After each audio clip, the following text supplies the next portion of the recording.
Ladies and gentlemen, now you on board with JetBlue Airways 731.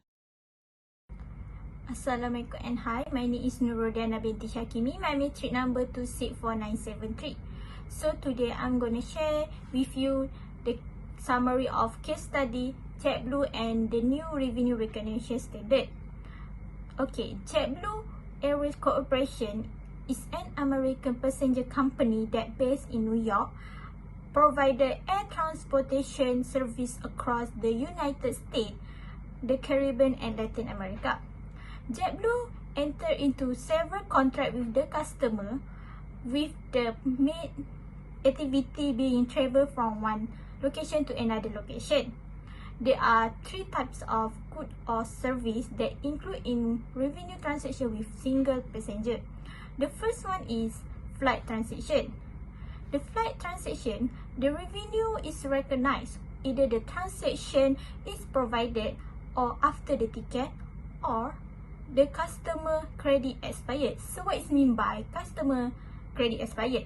Okay, the customer credit expired called breakage, which mean that the expiration of credit or ticket without use. So the next one is loyalty program, or we can know as frequent flyaway miles. Under JetBlue frequent fly program, the point awarded based on the dollar spent on the flight transaction. Connect is the ancillary service where itself offers several upgrade and addition for the passenger. The last one is the other revenue, like flyaway high is internet product, in-flight entertainment, the complimentary channel, on-board purchase, snack and non-alcoholic beverage, budget charge and changes fee. On August 2014, the JetBlue acknowledged the new revenue recognition standard issued by Financial Accounting Standard Board (FASB) and International Accounting Standard Board (IASB). There are 5-step model to recognize the revenue and the amount firm expected to receive. The first one, to identify the contract. The contract may be in different form, either in written, verbal or implied. The second one is to identify the performance obligation. Once all the contract has been identified, the firm need to identify the promised good or service can only be performance obligation if it is distinct. So what is mean by distinct?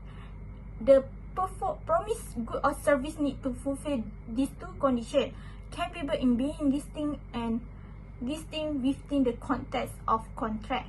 The third step is to determine the transaction price, where there are two methods to estimate the variable consideration, expected value and most likely value. Next, the fourth step is to allocating the transaction price to the performance obligation in the contract. Transaction price based on the relative standalone price of the obligation or estimate by the company based on the past experience. The last step is to recognize the revenue when or as the company certified the performance obligation.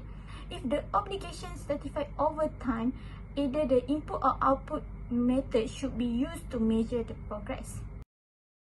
So, what the main issue in this case?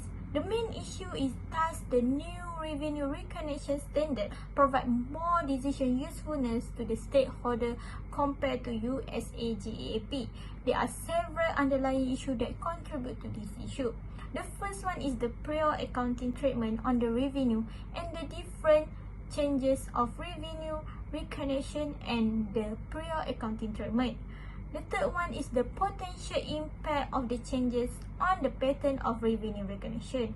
And the last one is the earning of management in the company. So that's conclude all the summary for the cases JetBlue and new revenue recognition standard. That's all from me. Thank you. Ladies and gentlemen, now we are arrived at your destination. Thank you and see you again.